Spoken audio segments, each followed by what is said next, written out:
they're performance-based. He probably won't. I have no problem with the Packers hedging their bets on a business side of things, but I do think it is a continued glimpse and indication that the Packers know that they do not know anything about Jordan Love, the quarterback.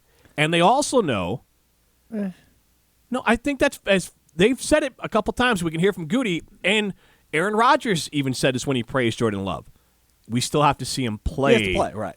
With a team game planning against them, and he might have a good first 3 or 4 games, and then what happens? So you have to see a whole season out of Jordan Love. And the Packers are hedging because they don't see enough in practice. They have not seen enough in practice in the games he's played or in the preseason through 3 seasons so far to say we feel comfortable doing more than what we just did, which is hedging our bet. Yeah, I disagree with half of that, though, because the Packers obviously know more than us. That's something you and I can both agree on, right, is they have seen the practices and we've seen the preseason games the last 2 years.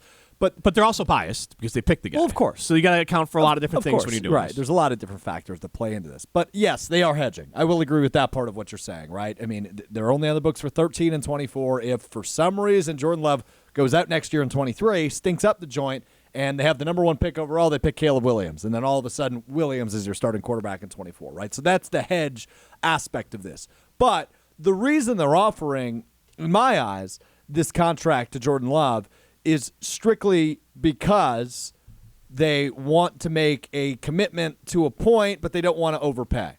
And, again, that goes back to the hedging aspect of this. But I don't think it's because they don't know what he is, right? They have the confidence that Jordan Love can be a good quarterback.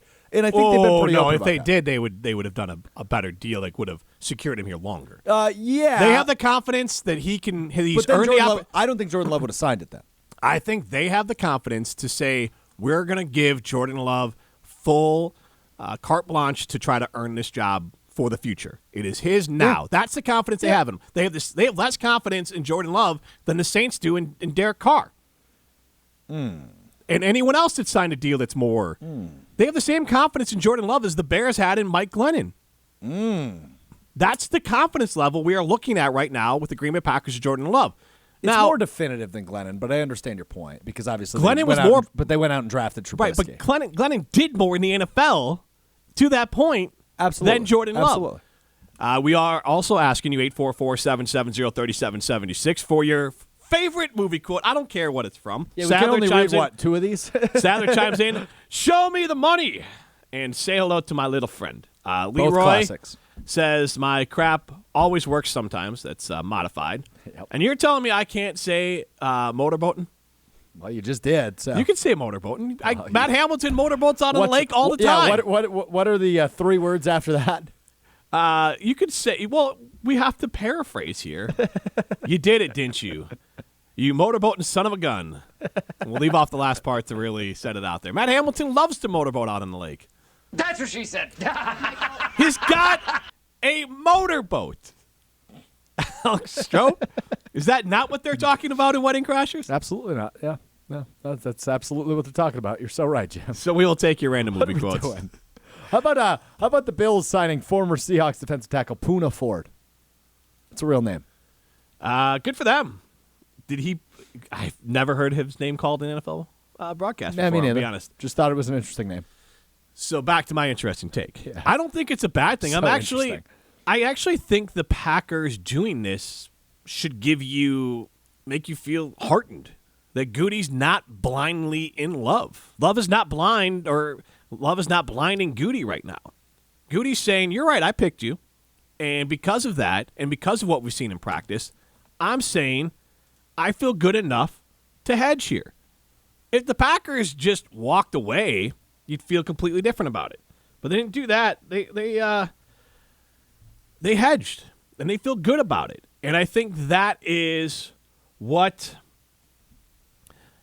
that's what you can be excited about if you're a Packer fan, is that they feel good enough to hedge. Yeah. I mean, it's not like that Jordan Love is garbage.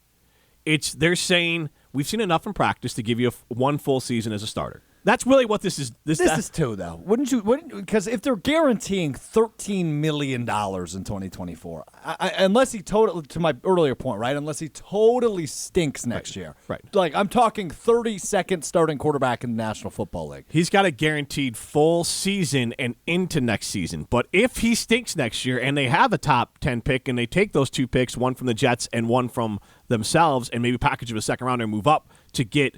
I don't know the quarterback from North Carolina or whomever, or the quarterback from USC, or whoever is viewed as the top guy at that point. Yeah. Well, then that's saying the clock is ticking for Jordan Love. So yes, he might get a season and a half, but that quarterback's going to be lingering with a large shadow in the background. So this is good business for the Packers.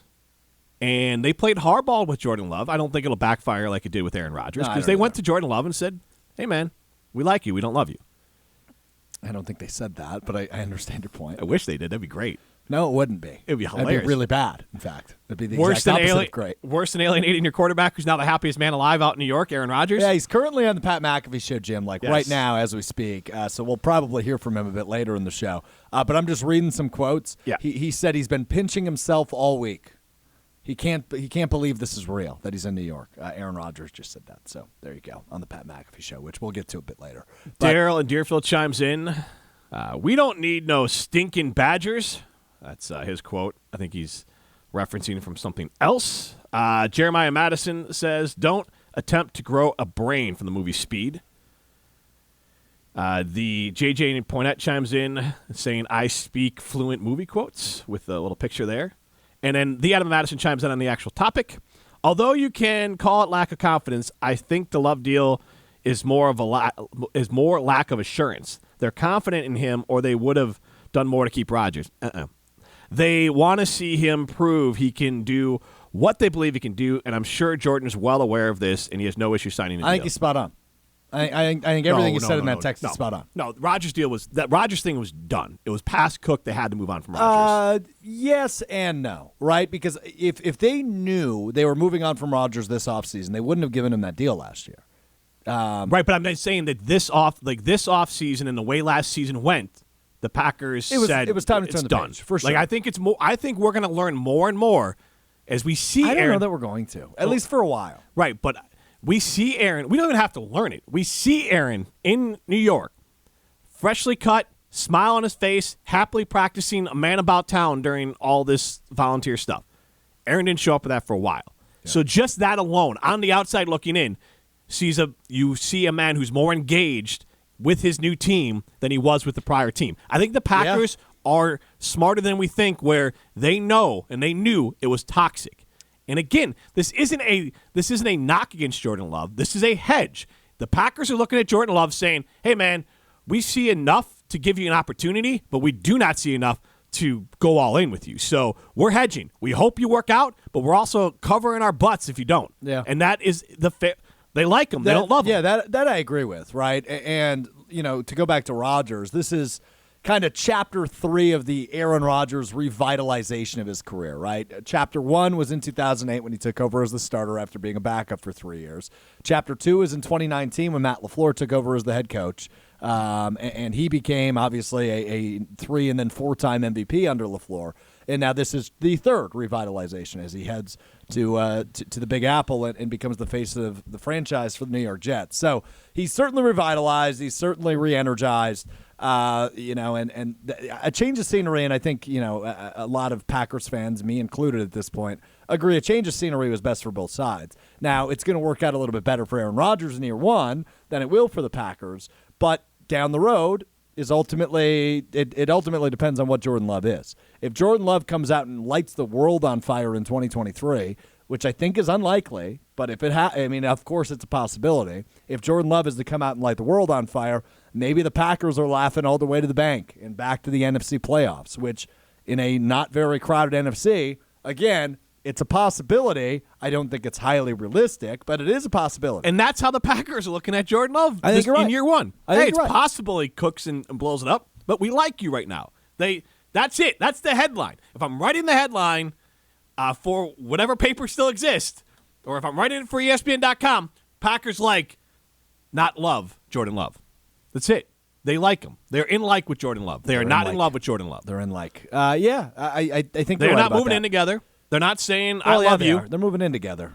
They're saying there's probably. You would move in with someone you don't love?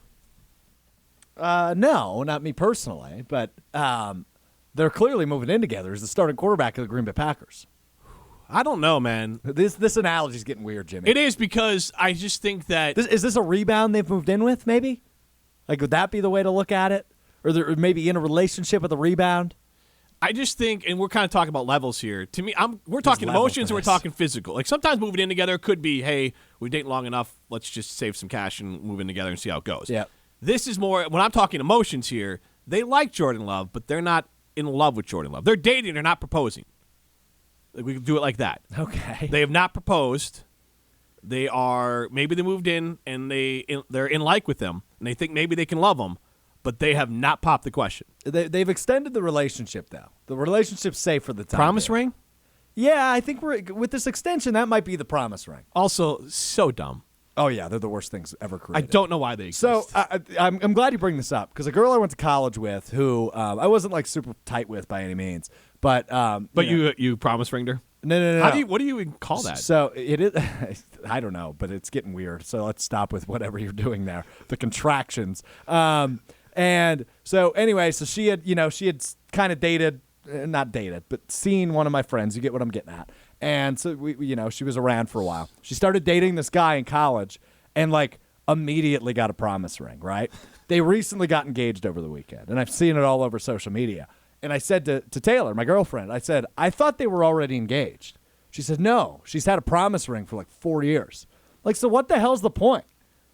Yeah, I don't even know. You can't blame jewelers for this, because I don't know any jewelers that market promise rings. No. Like, this is just stupid. Yeah. I don't get it. Shout out to JJ and Poinette, who chimes in with the Packers are afraid to be alone situation. Well, you can't not have a quarterback. But I understand his point. Yeah, no, that's kind of a good way to describe the Packers' feelings right now. Also, the New York Mets have reached out to Aaron Rodgers about throwing out a first pitch at Citi Field. He's going to do it. Mr. New York. Yeah, he is Complicated fella. He is ain't complicated in New York. No, he's a king. He's the king of New York right now. Yeah. He's absolutely the king of New York City right now, which is why he's loving it. Yeah, he's eating up all the attention. Who wouldn't, right? By all means. Like, I can't give him too hard of a time. Who wouldn't? He's in the biggest market in the United States, and debatably the biggest sports market in the world. And he is the king there, right? Because these people haven't adamantly watched or listened to everything he said for the last 3 years, like you and I have, Jim, and you have, Ryan, and a lot of our fans listening to the show have, right? We've heard every word just about Aaron Rodgers has said over the course of the last 3 years, if not 10 years, if not 15 years. And New York is just deciding to ignore everything that happened at the end of his time in Green Bay because they didn't have an eye on it. They didn't know this was a realistic possibility that one of the greatest quarterbacks in NFL history was going to be their guy until 2 months ago. Less than that. So they've just started, really clocking in on everything Aaron Rodgers has said the last 2 months, and everything he said the last 2 months has been likable. In fact, I would go a step further. If I'm a Jets fan, everything he said the last 2 months has been lovable. And you see him out at Rangers games, RIP to them. And you see him out at Knicks games, right? And now he's going to be throwing out first pitch at Mets games. You see him all over the town. How wouldn't you love this guy? He's so lovable as a New York sports figure. It's wild to me because there's been a total turnaround from comfortable Aaron Rodgers, who's been in the same place for 18 years, to, new